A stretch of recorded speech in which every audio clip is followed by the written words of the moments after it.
Unit 3 1 নম্বর question. গাড়ির chassis নির্মাণে ব্যবহৃত উপাদান হলো ড্যাশ।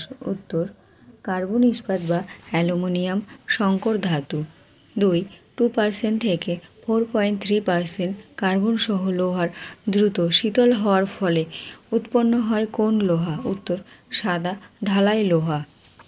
3 উচ্চ শক্তি কম খাদ ইস্পাত হলো এক ধরনের ড্যাশ। উত্তর খাদ ইস্পাত, যা কার্বনের চেয়ে ভালো যান্ত্রিক বৈশিষ্ট্য সরবরাহ করে।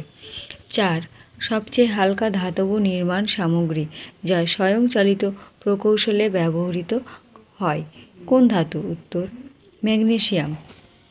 5 যে ইস্পাতে 0.7 থেকে 1.2% কার্বন থাকে তাকে বলে ড্যাশ, তাকে বলে উচ্চ কার্বন ইস্পাত।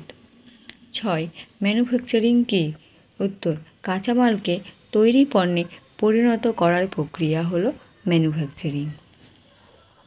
7 যখন একটি ধাতু একটি পছন্দসই আকৃতি পেতে একটি বন্ধ গহ্বরের মাধ্যমে নিষ্কাশন করা হয় তাকে বলে ড্যাশ, তাকে বলে এক্সট্রুশন। 8 যোগদান প্রক্রিয়াগুলি কি কি? উত্তর ঢালাই, সোল্ডারিং, ব্রেজিং, আঠালো বন্ধন। 9 ড্রিলিং প্রাথমিকভাবে কোন মেশিন দিয়ে করা হয়? উত্তর ড্রিল মেশিন দিয়ে করা হয়। 10 অক্সি অ্যাসিটিলিন ঢালাইয়ে ব্যবহৃত গ্যাস হলো? উত্তর অ্যাসিটিলিন এবং অক্সিজেন।